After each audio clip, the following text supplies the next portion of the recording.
Halos magtatalon sa tuwa ang anak ni Raul na si Inigo nang binilhan niya ito ng bagong kotse sa mismong kaarawan nito. Hindi lang kasi ito simpleng kotse lang, kundi worth 5 million pesos ang kotse na ito. Ito ang kotse na matagal nang pinapangarap ng kanyang anak. Dad, salamat po talaga sa gift niyo. You are the best dad po para sa akin. Binigay niyo po ang hiling ko. Siyempre naman anak, mahal na mahal ka namin ng mami mo. Kaya lahat ng gusto mo, ibibigay namin sa abot ng aming makakaya. Tama ang daddy mo. Siyempre, gusto namin na mabigyan ka ng magandang buhay at maging masaya. Happy birthday anak. We love you so much. Bigla namang tumunog ang cellphone ni Raul at nakita niya ang kaibigan niya ni si Alfred. Isang mayamang negosyante ang tumatawag sa kanya. Nagpaalam siya sa kanya mag-ina na lalabas muna para sagutin ito. Hello pre, bakit hindi ka pumunta sa birthday ni Inigo? Alam mo bang hinahanap ka niya? Pre, pasensya na talaga. Pero nandito kasi ako ngayon sa Cebu para sa business. Sobrang busy ko talaga this week. Sa Lunes pa ako uuwi. At gusto ko sana na magkita tayo kasi may offer ako sa'yo. Offer? Anong offer yan pare? Magpapagawa kasi ako ng rest house dyan sa Tagaytay. Gusto ko sana na ikaw ang kukunin kong kontraktor. Siyempre magkaibigan tayo kaya hindi na ako lalayo. Mas magastos kasi para sa akin kung kumuha pa ako ng engineer. So ikaw na lang. For sure naman na may discount pa. Dako pre, batik yan. Sige pre, see you. Makalipas ang 3 araw, nagkita rin si Raul at Alfred sa isang mamahaling bar sa Tagaytay. Madilim ang paligid, puno ng mga taong nagiinuman at may musika sa background na parang himig na mga walang inaalala sa buhay. Pre, cheers muna tayo bago tayo mag-usap tungkol sa project. Ayos yan pre. Alam mo, sabik na sabik akong marinig tong sinasabi mong project mo. Eto tingnan mo.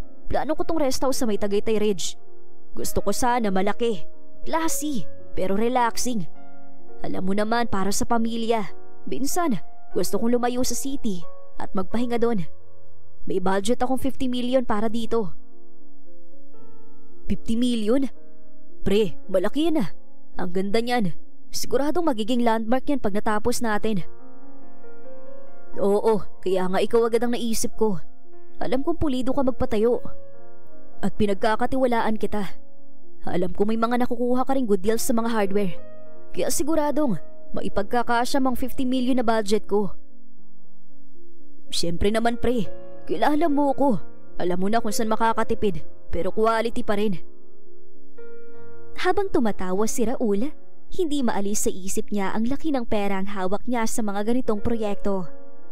Ang totoo, hindi lang nakakatipid ang ginagawa niya.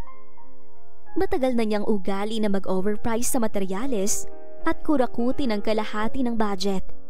Isang lihim na alam lang ng ilan sa mga tauhan niyang bayaran. Pre, ako nang bahala sa lahat. Pag ako ang humawak, siguradong wala kang aalalahanin. Ayos ah. I'll send you the initial 25 million bukas. Start ka na agad sa planning and permits. Gusto ko next summer, tapos na ang bahay. No problem pre, sa ganitong budget, madali lang yan. Pero sa likod ng ngiti ni Raul ay ang halakhak ng kasakiman. Sa isip niya, kung 50 million ang budget, kaya kong gawing 25 million lang ang gastos. Yung kalahati, akin. Ilang beses na niyang nagawa ito at wala pa ni minsang nahuli. Malaki naman ang tiwala ko sa iyo pre. Siyempre magkaibigan tayo eh. Kaya dapat mas lalo mo pang gandahan. Makakaasa ka sa akin pre. Pag-uwi niya ng gabing yon, bitbit niya ang kumpiyansa at kayabangan. Nakatingin siya sa magarang gate ng sariling bahay na halos kinintuan na sa laki ng kinurakot sa mga nakaraang proyekto. Han, kumain ka na ba? Gabi na. Kumain na ako kasama si Alfred. May magandang balita ko sa'yo. May bago tayong project. 50 million ang budget. Wow! Pero Han, baka naman sobra ka na sa pagod. Dami mo ng hawak na project. Huwag ka mag-alala, sanay na ako dyan. Ang importante, lalaki pa lalo ang kita natin. Sa isip ni Nelia, masaya siya sa tagumpay ng asawa. Pero hindi niya alam na ang bawat perang kinikita ni Raul ay may kasamang kasalanan. Maraming salamat sa hard work mo para mabigyan mo kami ng marangyang buhay, sweetheart. Ang swerte ko talaga sa'yo. Wala yon, sweetheart. Basta para sa inyo ni Inigo, lahat gagawin ko. Lumipas ang 2 buwan. Tuloy-tuloy ang konstruksyon ng rest house sa Tagaytay. Mabilis ang progreso pero halatang tinipid sa materyales. Murang klase ng semento, hollow blocks na marupok at bakal na manipis ang ginagamit ng mga tauhan ni Raul. Sir, sigurado po ba kayong okay lang itong materyales? Medyo manipis po yung bakal. Tsaka, hindi po yata solido kung 5 sako lang na sementong ilalagay natin. Magiging hilaw pong texture. Alex, sigurado kung okay lang yan. Basta tumigas na yan, pwede na yan. Okay lang naman siguro po ito, sir. Pero sana, yung kinuha niyo yung Brandasold, Brand X to eh. Hoy Alex, bakit ba nakikialam ka na sa desisyon ko? Baka nakakalimutan mo na, ako ang kumuha sa inyo dito. At ako din ang nagpapasahod sa inyo. Baka gusto niyong mawalan ng trabaho at papalitan ko kayo. Dako sir, wag po. Ang inaalala ko lang naman po ay second floor po itong ginagawa natin eh. Delikado po to kung biglang lumindol. Paanong lindol ang pinagsasasabi mo? Hindi maglilindol, Alex. Nang unang panahon pa yun. Iba ng panahon ngayon. Tsaka kung maglilindol naman, hindi yan basta-basta masisira ng lindol. Pero sir, wala nang pero-pero. Gawin mo ng trabaho mo at huwag ka nang mangialam pa. Sige po sir, pasensya na po kayo. Oo na, simulan nyo ng paghalo ng semento. Hindi alam ng mga trabahador na habang kumikita si Raul, unti-unti namang nilalaso ng kanyang kasakiman ang bawat pader ng bahay na yon. Pagkatapos ng ilang buwang walang tigil na trabaho, natapos din sa wakas ang rest house ni Alfred sa Tagaytay. Malaki, moderno, at parang simbolo ng tagumpay. Pero sa ilalim na makintab na pintura at mamahaling marmol, may nakatagong korupsyon. Magaling! Ang ganda ng kinalabasan. Dahil sa sipag nyo, heto, may bonus kayong lahat. Salamat po sa Raul, hindi namin inaasahan to. Oo nga po, malaking tulong to. Maraming salamat po. Tuwang-tuwa ang mga trabahador. Habang inaabot ni Raul ang mga sobre, nakangiti siya, ngiting tagumpay. Ang laman ng mga sobre ay galing sa perang kinulimbat niya. Niloloko pa niya ang sarili.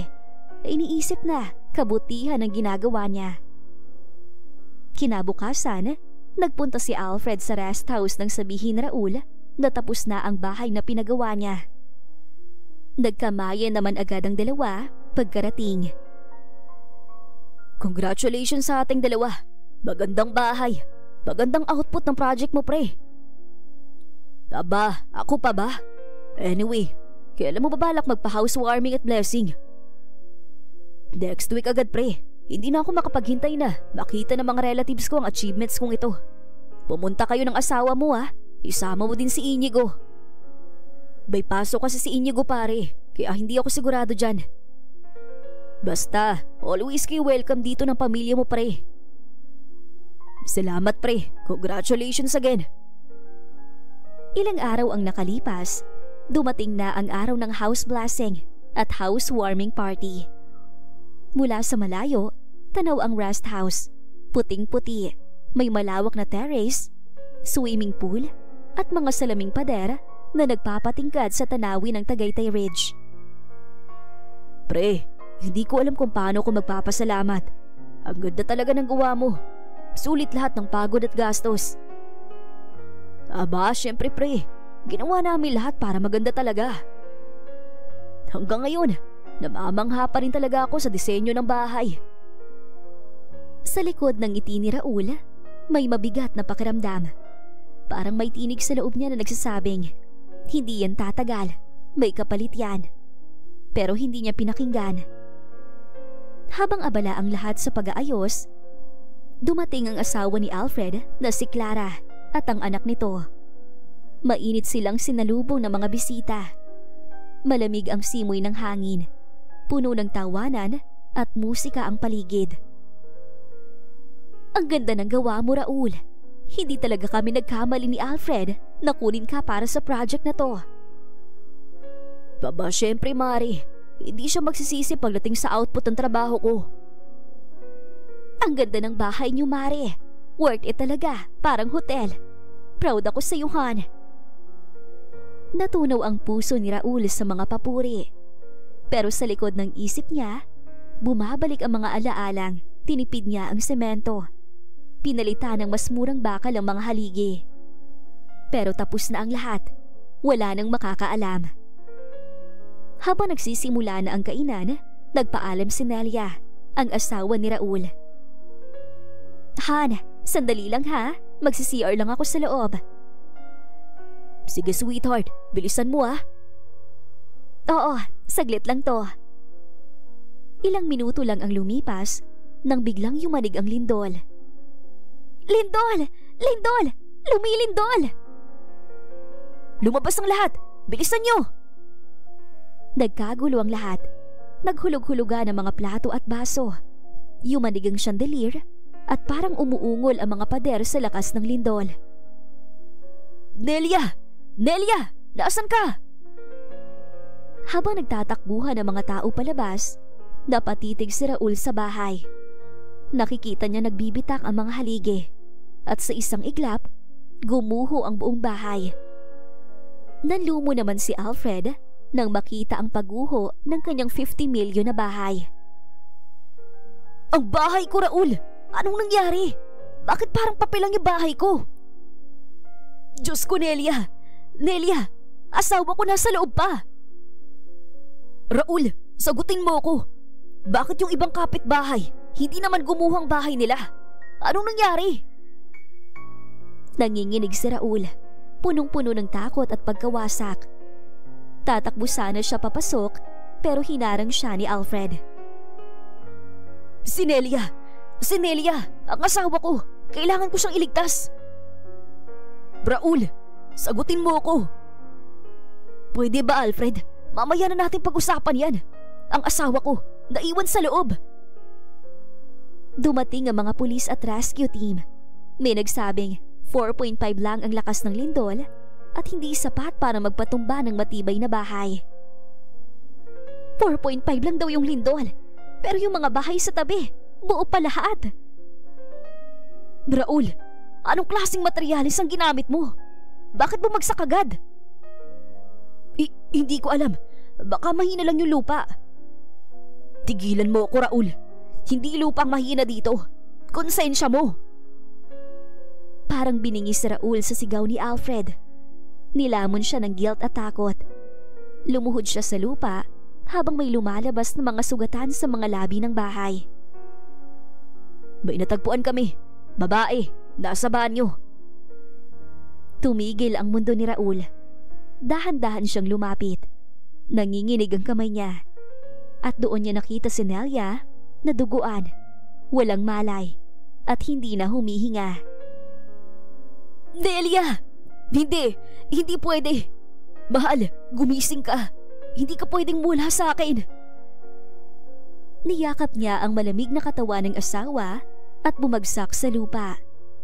Umiiyak siya na parang bata. Paulit-ulit na binubulong ang pangalan nito. Kasalanan ko to. Kasalanan kong lahat ng to. Ang bilis naman ang karama mo. Pagbabayaran mong ginawa mo, Raul. Ididimanda kita. Sa gabing yon, tuluyang gumuho ang mundo ni Raul. Ang mga trabahador niyang minsan ay masaya sa bonus, ngayon ay tahimik na lang at puno ng pagsisisi. Sabi ko na nga ba, sir? Delikado. Sana pinakinggan mo kami, sir. Kayong dalawa, kayo ang gagawin kong witness sa kaso. Kapag hindi kayo nakipagtulungan, idadamay ko kayo rito. Kakasuhan ko din kayo. Wag naman po, sir. Sir, may pamilya po ako. Hindi ako pwedeng makulong. Yun naman pala eh. Makipagtulungan kayo sa akin para maipakulong ang kurakot na kontraktor na yan. Nagsimula ng imbestigasyon ng mga pulis. Pre, wag mo namang gawin sa akin to. Di ba nakarma na ako? Namatay ang asawa ko, pre. Ay naamin ko na nagkamali ako. Patawarin mo sana ako. Hindi, Raul. Kailangan mo magbayad at makulong. Ikaw mismo ang pumatay sa asawa mo. Kaya ibibigay kong hustisya na dapat sa kanya. Habang buhay mong pagsisisihan ang ginawa mong panloloko sa akin. Ako na mismo na kaibigan mo. Napakawalang hiya mo. Mukhang pera.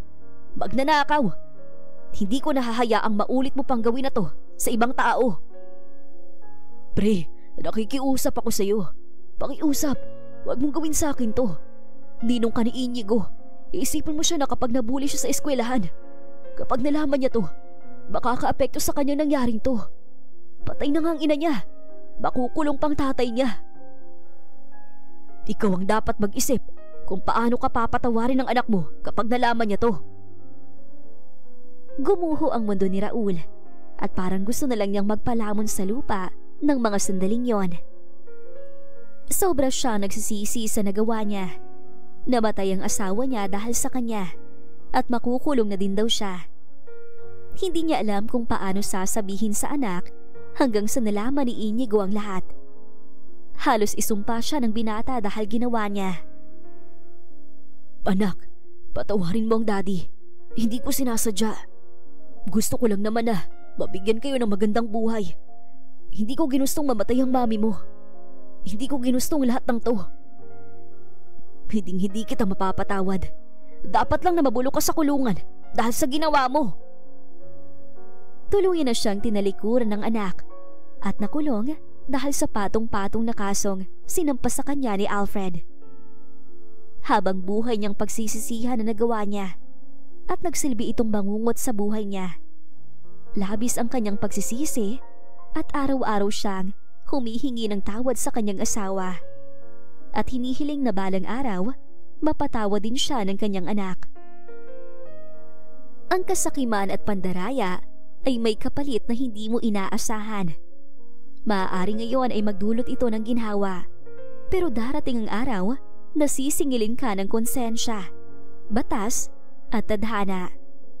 Walang yaman o tagumpay ang dapat itayo sa kasinungalingan at panlilinlang. Dahil tulad ng buhay na tinipid sa pundasyon, guguho rin ito sa oras ng pagsubok. Tunay na kayamanan ng malinis na konsensya, tapat na paggawa at pagmamahal sa pamilya. Sapagkat sa dulo, hindi pera o ari-arian ang sukatan ng tagumpay, kundi kung gaano kalinis ang puso mo sa bawat trabahong ginagawa mo. At hanggang dito na lang po ang maganda nating istoryang ito. Maraming salamat mga kakwentuhan! Huwag niyong kalimutang mag-like at subscribe at pindutin na rin ang notification bell para lagi kayong updated sa ating kwentuhan. Hanggang sa muli, paalam!